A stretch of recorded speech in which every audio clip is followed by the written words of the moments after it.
Welcome back to the channel, guys. Thank you so much for your support on the last video, all the comments and interactions. I really appreciate it. It helps growing the channel so much.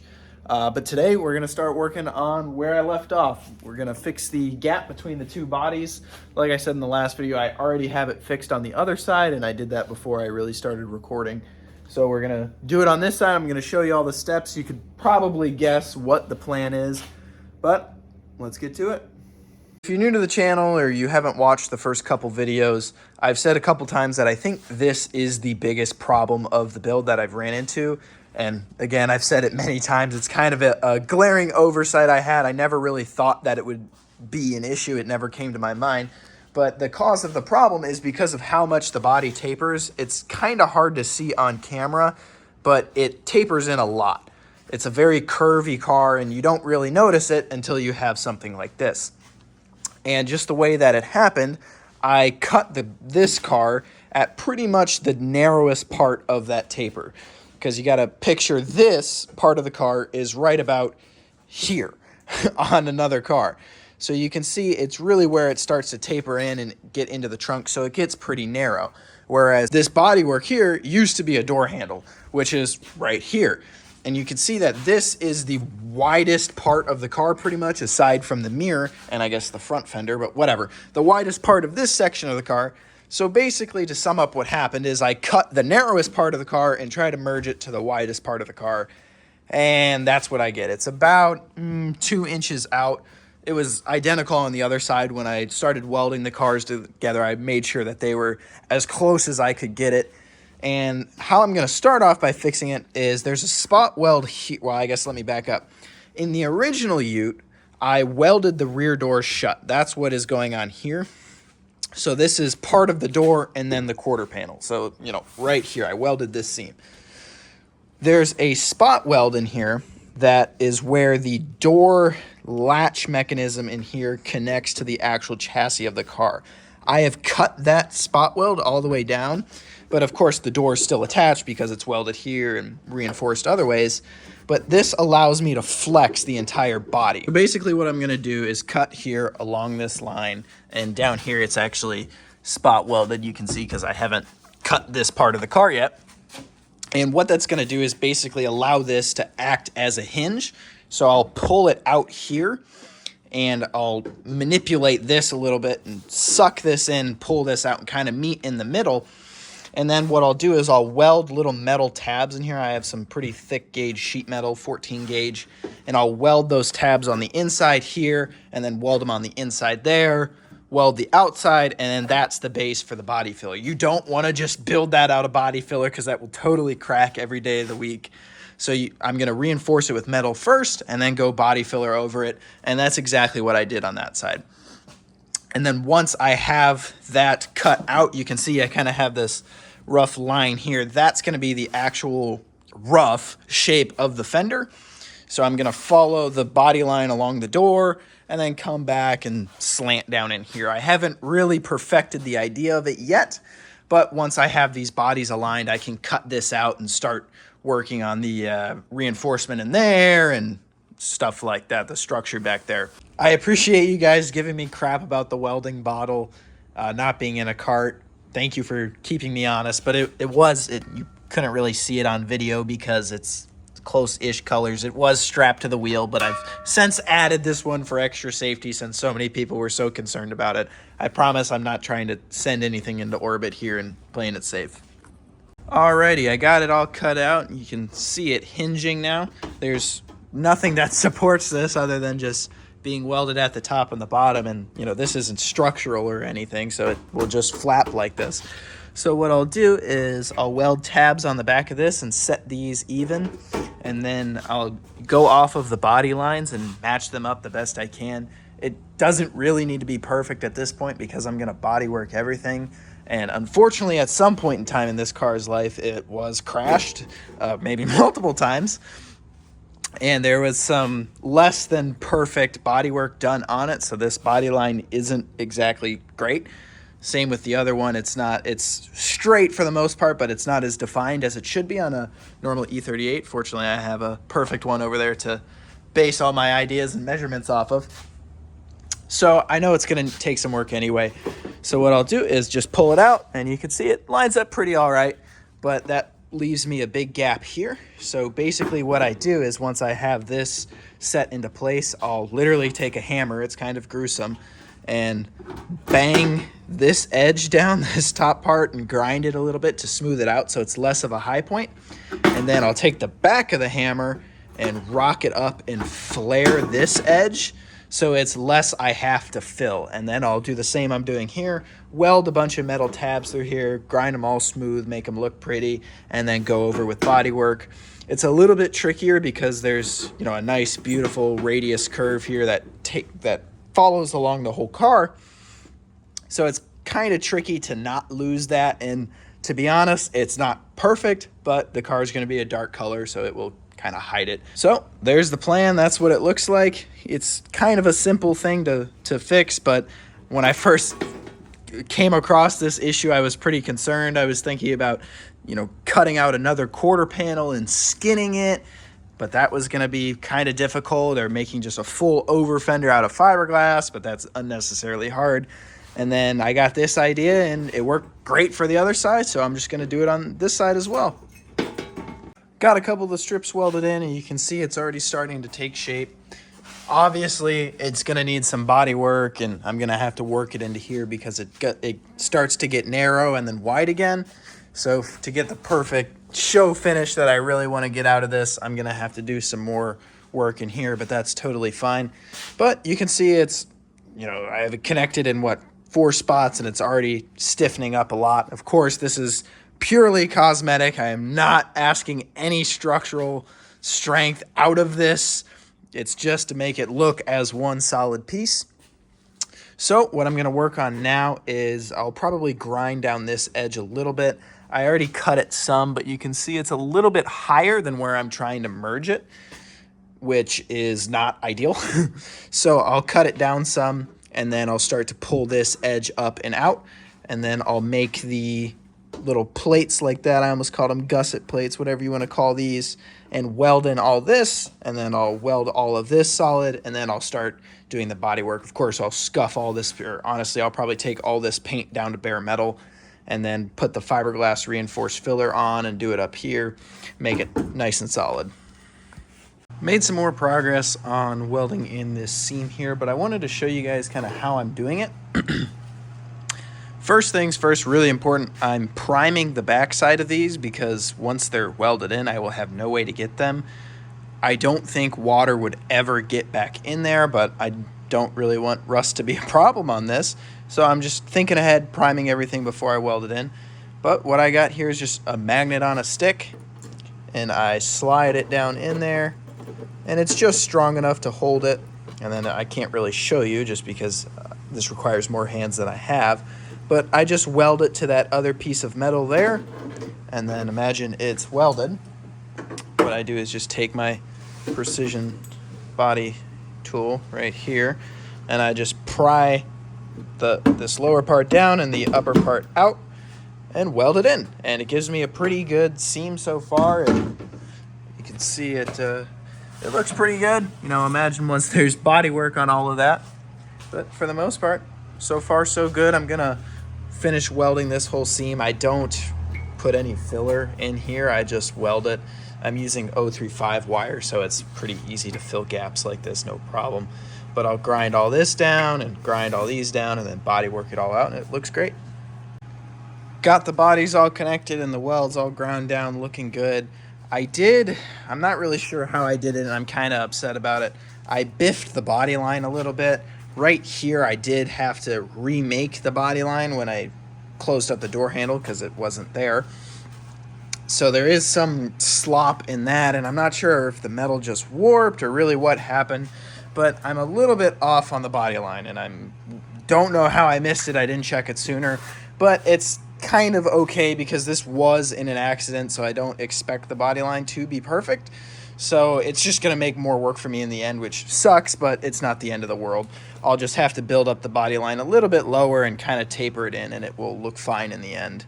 But just a little more work than needed to be.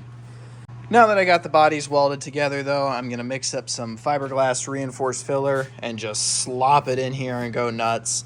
This is very, very stiff. You can shake the whole truck by it, it's fine. Again, it's not structural. I want to make it very clear. This is not structural, it's just cosmetic. But I'm gonna slap on some fiberglass reinforced body filler just because I am gonna be making up a decent bit of height in filler, and you don't want to use just regular ass Bondo for that because it will crack. So the reinforced filler will fill all these gaps just fine and be quite happy. So I'm gonna mix that up and lay it on, and I'll get back with you once it's all on there. Got some of the body work done, just a couple layers of the fiberglass reinforced filler. Starting to smooth it all out, and it's looking pretty good. With this body line down here, I said a couple clips ago that it did get a little messed up. And I honestly, now that I look at it, I laid this tape line that goes from this, where I know the body line is true, to where I think the body line is true here. And you can see where it was damaged and someone recreated the body line is where it gets a little biffed. So what I'm gonna do is just use this as my template-ish, not this exact tape line, but you can kind of see the idea, is I'll use this to recreate the body line from about here all the way to here, and then that will give me a nice smooth transition and not look so wrong. But I'm glad that it was, because it either warped or that was a problem with the bodywork originally from the car when it was damaged. But I'm glad that I didn't mess that up that bad. So that's a little bit of a relief. But while I wait for this to dry so I can start sanding it, I'm going to work on the hitch back here a little bit. And I guess I never really showed you guys this, but this is from the first Ute. And it actually came with this little rinky-dink hitch on it that just bolted into the frame there. And then the spare tire well with just this tiny little receiver, enough to pull a bike rack, but nothing else. So to actually pull a trailer, I modified it. I put this 2-inch or 2.5-inch receiver, however you want to look at it, and started going nuts and bolting it into the car, and then it goes forward to the subframe. This, I really, now that I know more, I could make so much better. There's a couple things here that kind of make me cringe. Now that I know so much more about structural engineering, I mean, this is a big one. I really should have triangulated this corner and put a plate here. I did that on the front subframe pucks, but I guess I just didn't really think to do that when I first made the hitch. But lesson learned, I'm going to do that. It worked. I've pulled about 10,000 pounds with this hitch, and it's not beautiful, but it didn't crack. All the welds are good, it's fine. But I'm going to reinforce it to make a much more structural part of the car. So what I'm doing here is I just cut out a piece of tube that I'm gonna weld to the base of that. Not really for structure there, but more just securing it. And then I'm gonna have some tubes come out of this corner, and that'll give me a nice gusset on this corner, because hard 90-degree angle corners are kind of gross too. And honestly, I should have flipped this the other way. I should have had this tube be pulled by this one. I mean, it is now, but it's just technically backwards, but completely fine. So what I'm gonna do is just have a tube come down from here and mate here, and then I'll pretty up that edge. I'm debating if I should then send a tube from here up to there. I don't really think that's necessary. And then I'm thinking about doing it off of this little indent, I guess you could call it, just to use as an alignment point. Is I'll weld a tube there, and then it will go all the way forward and tie into the chassis in a bunch of spots to about the middle of the car. And why I think that's perfect is it's gonna go right under that control arm where it bolts up. And I actually might even use this as a bolt-in point, as I'll make a tab that comes off of here and down. It gives me room to still get the axles out, get the diff out if I ever need to, and gives me a nice, just solid point to go forward from. So I'm gonna go ahead and get the welder pulled over here while the filler dries, and then I'll weld that in and start mocking up these tubes here. Alrighty, back down on the hitch, and I got all these tubes welded up, and it looks awesome. I'm pretty happy with it. I think once the bumper's on, you'll still be able to see it a little bit, which I'm pretty happy about. But so from here, what I'm going to do is you can kind of see it starting to take shape. So from there, I'm gonna have two tubes that run forward, and they're gonna mate to that, I guess, lower control arm point. They're not on there, it's not an eccentric bolt, it's just a regular bolt. I would think it would be an eccentric bolt, but it's not. So that has nothing to do with the alignment, so it's a perfect mounting point. And then I'll mount it on the other one all the way up there if you can see it. But first I need to trim out this plate for the front spare tire well to make that look a little bit better and actually match the shape of it, but I need to fully weld it first. You can kind of see I only have it welded in about 4 spots just to hold it in, which has been good enough for now. So I'm gonna fully weld that and then trim it so I can start running tubes forward. And then additionally, at first I was thinking about just lopping off this overhang, but I'm going to leave it so I can run a tube up and through bolt it into here, almost exactly how I did forward on the car, which is gonna come and mate right to this tube, which will be perfect. So I'm gonna be tying the lower frame into the upper frame even more. It's technically connected right here. You know, it's through bolted. I don't love how I did that. Of course, it worked perfectly. Also, defund the EPA. It worked fine. I don't love it. I think what I'm gonna do is I never triangulated these, so it's just a piece of plate welded to a tube. So you can imagine with force, it will kind of hinge down here. So I'm gonna triangulate it here and there and maybe throw a third bolt in it, but it works, it's fine. So yeah, I'm gonna through bolt it there and tie into the frame here. And I think that'll be pretty much done with actual hitch modifications. Being that it was fine before, I'm not really anticipating pulling much more weight, but I think it's a good idea to reinforce it, especially now that I know more about engineering and stuff like that. So, like I said, I was gonna weld that seam. Let me see if I can zoom in a little bit there. That seam there onto the spare tire well. I'll close that gap a little bit and then weld it. And then I'm gonna run tubes forward, which will have tubes end up being about here on the car. So I'm from, it'll actually be a little bit more forward because the front bolt of the control arm's about here. So that will give me tubes running a bulk of there. What I next need to figure out is right here on the car, if I come down here, is the fuel tank. Now, I don't ever intend on removing the fuel tank, but if I ever have to, I want to be able to and not have to cut anything out. So I'm gonna have to figure out some sort of way. You can see actually this one's kind of messed up, to say the least. The charcoal canister failed, or someone overfilled it and it actually implodes the tank. So I have a spare one right here. But I need to find some way that I can bolt in a tube back there and then bolt in another tube around here-ish, so I can just easily remove that tube when it comes time to drop the fuel tank. So it's many days later and I got a bulk of the bodywork done. It's kind of hard to see because I painted it black with the primer, but I got the body line nice and straight. Like I said kind of previously, it was a little tweaked from this being an accident and me welding it. It probably warped some, but it's straight now and it looks pretty good. I still have some work to go, like down here and stuff, because I'm going to cut out the fender like I did on the other side. I don't even know if I've showed you that yet, but gonna cut it out probably tonight, and then I'll finish the rest of this bodywork. In between doing the bodywork, I've kind of gone nuts on the frame. So I believe last I showed you guys was I just had this little section, and then I've made all of this going forward, and it might be hard to see, but there's tube going to about halfway in the car, and it's not all fully welded in yet, and I still have a lot of gusseting to do, but I have tube pretty far forward. Alrighty, I'm under it now, so I can give you kind of a view of what we got going on here. I have the tube mounted into the frame, or I guess just the chassis up here. Of course, this isn't fully welded in yet either. And then likewise on the other side, I actually don't even have this plate in yet on this side. But I just kind of wanted to show you guys what we're working with here. And then I'm still gonna connect the tube up forward. You can see there's the 8-speed automatic. Connect the tube up forward to the subframe up there, so it's tube running the whole length of the car. And then I also want to tie in, like this is the main frame rail there, the folded sheet metal frame rail. I want to tie into that as well.